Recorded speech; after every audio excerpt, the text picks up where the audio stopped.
Bom dia, galera! Hoje, dia 2 de dezembro, iniciando o segundo dia de pregão do mês. Bora aí falar sobre contexto em índice, dólar. Deixa eu colocar aqui no meu gráfico para vocês. E é o seguinte, estou aqui no índice gráfico de 2 minutos. Queria mostrar uma coisa bem interessante no diário que a gente está formando. A gente tentou falhar, romper esse fundo aqui embaixo. Falhamos na barra 226. Fomos acima. E aí, esta tentativa de executar a lateralidade para cima, ou seja, de voltar a subir, falhou de novo. Isso aqui é uma falha da falha, porque a gente foi embaixo, falhou, tentou ir para cima, falhou também, e agora a gente fechou uma barra forte de tendência de baixa, né? Fechando na mínima. Ou seja, isso aqui muito provavelmente deve ter continuidade. E se tiver continuidade, se tiver continuidade, a gente deve executar esta perna de correção aqui para baixo. Mínima 221, até a máxima aqui da 223. E aí, se a gente colocar uma linha de suporte nesse preço, olha só o que vai acontecer. A gente vai ter exatamente esses fundos aqui de setembro a outubro de 2020. Então, é um lugar muito importante para o preço. Caso o preço caia com força e pressão, lá embaixo deve virar magneto, tá bom? Então, vamos analisar com carinho o rompimento desta mínima aqui, para que a gente não se surpreenda, tá? Então aqui eu aguardaria, obviamente, lá nos gráficos menores de 60, de 5, de 15, 30, enfim. Um rompimento, um pullback para depois aproveitar mais queda se houver, tá bom? Então, fica bem atento aí. Outro alvo que a gente tem que ficar de olho é o seguinte. Esta barra externa aqui, essa outside bar, a barra 220, ela também projeta alvos para a gente. Então, a gente deve ficar atento com a projeção dela abaixo, tá bom? Que vai dar aqui 99.610 aproximadamente. Então fica atento com esse ponto 99.610, que pode ser um ponto importante para o preço também. Se a gente olhar lá no gráfico de 60 minutos, foi bem legal. A gente formou um baita topo duplo aqui nos 50% do triângulo expandido. Quando a gente vai romper essas figuras, é muito normal um pullback na região de 50%, para depois ir. A única coisa que tem que ficar bem atento, né, obviamente, como eu falei lá do diário, é sobre se isso aqui for lateral. Obviamente isso aqui é lateral, né? Então, fica atento com a perda desta mínima, porque pode falhar. Caso falhar, a gente pode sim voltar e executar pelo menos 50%, quem sabe executar tudo. Então, é um cenário aí que eu acredito tem mais força e pressão na queda, eu acredito que tem mais chances de romper para baixo. Porém, a gente não pode excluir a hipótese do caso de ele falhar o rompimento desta mínima e voltar a subir, tá bom? Principalmente no intraday. Então, ficaria com esse contexto aqui para o índice. Lá nos 5 minutos também a gente viu uma queda fortíssima ontem, muitas barras abaixo da média móvel. A gente formou esse topo duplo, voltou a cair. Enfim, tem muita coisa para acontecer. Na abertura, eu acredito que a gente deve vir pelo menos retestar este fundo aqui, ó, na abertura do dia de hoje.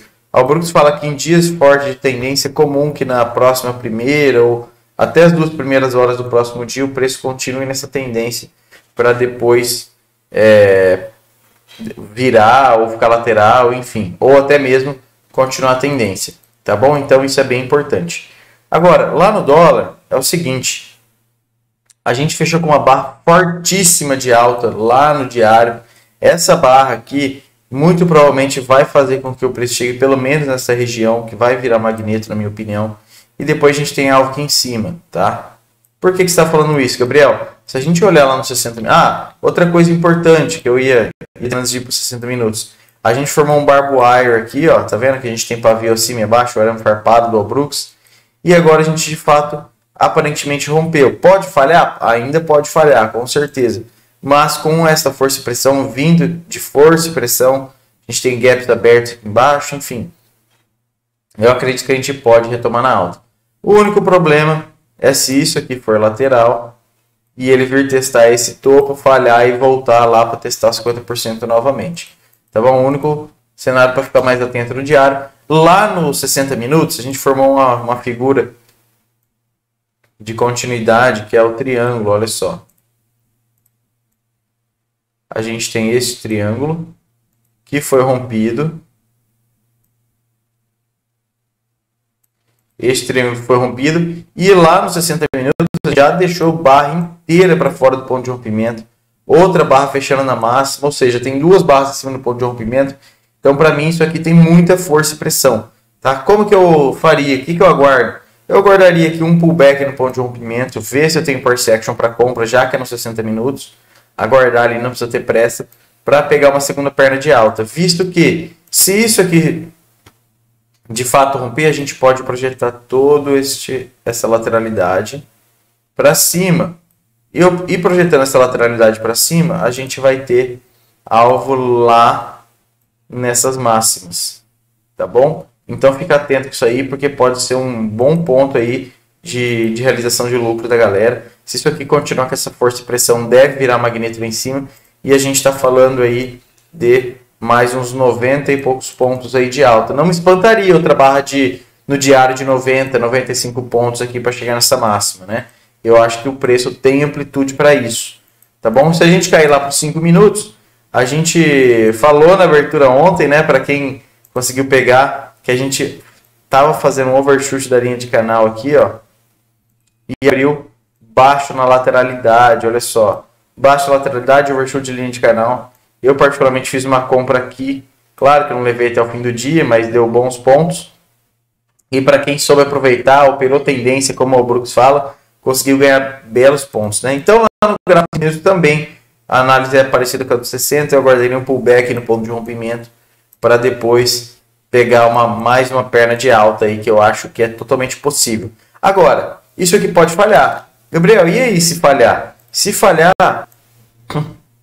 ele vai vir testar o ponto de rompimento, vai perder com muita força e pressão, e aí sim eu deixaria aí lá numa L2 ou formando um pivôzinho de baixo aqui, eu venderia para buscar os 50%. Tá bom? Então fique atento nesse ponto de teste de rompimento, que ele vai nos dizer muita coisa e, na minha opinião, vai ser o ponto mais importante do dia. Pô, Gabriel, pode subir sem fazer pullback no ponto de rompimento? Pode. Porém, eu acredito fortemente nisso, eu acho que deve ser o ponto mais barato para comprar caso aconteça. Se não for, aí a gente vê, analisa força e pressão, procura algum setup a favor da tendência e aí entra para fazer belas operações. Fechou? Então é isso que eu tinha para vocês, galera. Espero que vocês tenham gostado dessa análise. Se você gostou, curta e compartilhe esse vídeo, por favor. Se inscreva aí no canal e ative o sininho para receber mais notificações. Se você quer debater sobre price action, se inscreve lá no nosso canal gratuito do Telegram, que o link está aqui na descrição. Forte abraço a todos e até a próxima análise.